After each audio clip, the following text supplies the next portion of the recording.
Hello everybody, it's Chibi, and today I'm going to be bringing you a manga chapter review of Shingeki no Kyojin, chapter 63.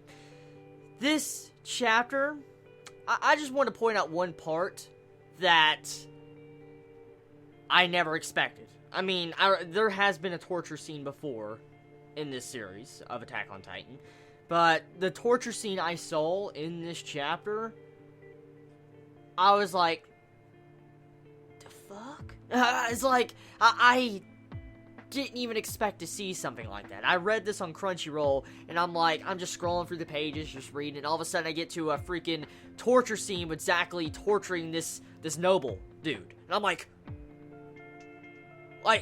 did you see what he was doing to that man? Like, holy shit, you know, that torture method was actually used. That's a real medieval torture method. That was actually used. And to see something like that, I'm like, is this fucking Berserk? Like, am I seeing Berserk type elements in this? Like, what? Like, when I see torture scenes, I have memories of Berserk. Instantly. I'm like, what? But, okay.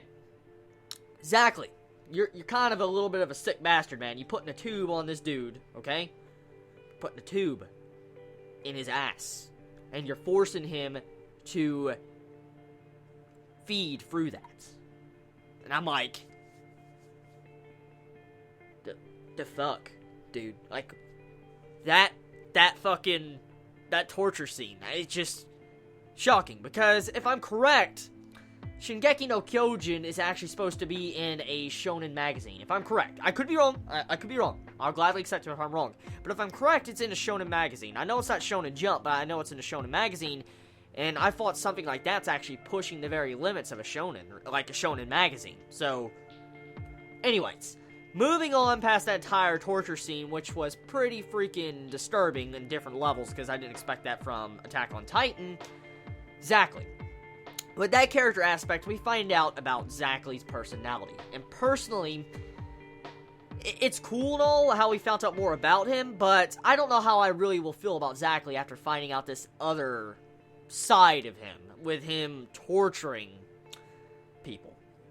We'll have to see where it goes from there, but that overall side of him, how he was torturing that guy, like, holy shit. So, moving on to other points I want to talk about. It is confirmed, Grisha, Eren's father, is confirmed a shifter, a Titan shifter. I mean, it was kind of hinted at, it's pretty obvious he was, but with this chapter, it is absolutely confirmed, officially confirmed, Eren's father was a Titan shifter. Now, one thing I want to say is that female Titan we saw in last chapter that had us all thrown for a loop, we were trying to figure out who it was Frida. And the thing was, with this girl Frida, she had this power that, Grisha wanted, Eren's father, and he killed her and ate her for that power that she supposedly could not control. And then Eren got this power from his father since he ate his own father in the last chapter, as we found out. So, with the ending conclusion of this chapter, you have it to where Historia is going to be eating Eren to get the power back that was stolen from the Reese family to begin with. So, there's a massive cliffhanger on this chapter. And it's just like, holy shit, we're gonna have to wait another month to figure out what happens. But it's not technically as bad as last month's chapter, but this is a pretty bad cliffhanger for this chapter. But the overall aspect of what Grisha did to the Reese family, like when he killed everybody, like this family that was doing some form of ritual in this church or whatever, okay? You have Grisha come in, and he slaughters the entire family. Like, after he eats Frida, after he eats her and devours her and gets the powers, he slaughters all women and children in there. And supposedly, Reese, he gets away. He escapes. The father does. But everybody else gets crushed. Like, you see, how the, son getting crushed in Grisha's hand. You see where the mother and daughter's, getting crushed underfoot. I'm like, what the fuck? It was a very disturbing overall aspect of this chapter besides the torture scene, because I just didn't expect something like that, but how brutal it was. And to see Grisha do this, I was like, man, he definitely wanted revenge. Now, with this, okay, the ending part of this chapter, you get to see some dialogue that's actually pretty interesting. You have it to where Historia's father, Reese, is actually saying, okay, you need to get the powers back from Frida. You need to eat Eren, you'll get the memories back if you eat him, and you'll make sure to have all of her memories back, and she will live on inside of you. And pretty much it's like he's saying, avenge her. That's pretty much what Historia's father is currently saying to her, like, avenge her. And you have an instant, like, side panel that's kind of like a flashback, as Eren's father saying, avenge your mother, do you want to see your sister? And so it just shows you that, like, the connections, like the similar circumstances that Historia's in and Eren was in at the exact same time. And Historia is actually in that same position that Eren was in the last chapter, right at the end of the chapter with the flashback. So it's showing the connections right there, and I like the way Isayama actually writes, like, can they break the chains of fate that bind them? And I'm like, that's an interesting way to conclude it, like the ending message. But that ending, like with the ending, I like the correlation between Historia and Eren, finding out that connection. I like that a lot. So, moving on to different things. There's a lot of plot points that actually are finally confirmed with this chapter, and honestly, certain things we find out was pretty shocking. Like, we find out that, as we know, people's memories can be altered. We knew the nobles, the higher-ups, were altering people's memories to make them forget things. Well, with the altering memory that we found out, Frida altered Historia's memory. We all theorized this and guessed this, but it was actually confirmed in this chapter that Frida removed Historia's memories of what she had. And it's finally revealed of what she lost. She finally had those memories come back to her. And just besides that entire point with Historia, we find out that certain bloodlines, certain people, certain families cannot have their memories altered. And this explains the entire event of why maybe the nobles were hunting down certain people. For instance, Mikasa's family, her bloodline, why they're hunting down Orientals, for instance. It explains a lot.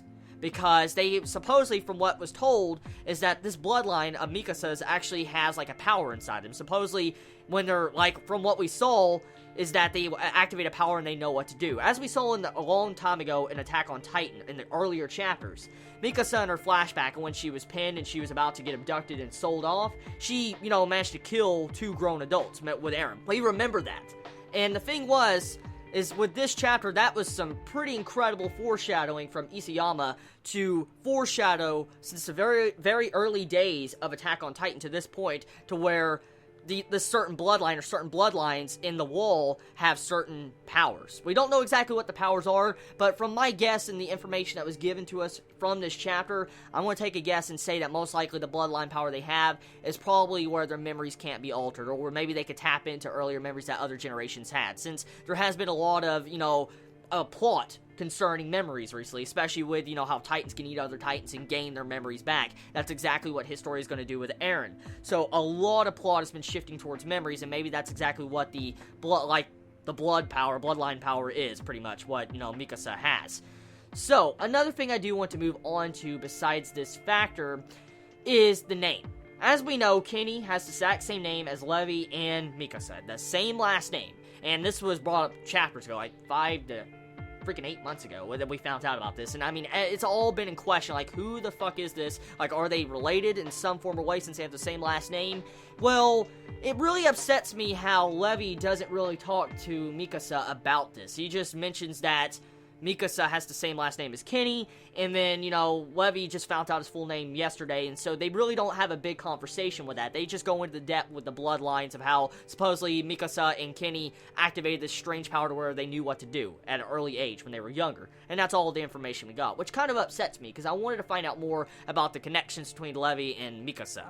Overall, a very decent chapter of Attack on Titan this month. I cannot wait for the next chapter, chapter 64 of Attack on Titan, because there's a lot of information that's been brought up, and there's a lot of things going on in this chapter, and a lot of questions that Isayama once again gives us. More questions and answers once again. Can't wait. Tell me your thoughts in the comments below, how you felt about this month's chapter of Attack on Titan. I love you all so much. You have a wonderful day or night, wherever you live. Please be safe. Chibi out.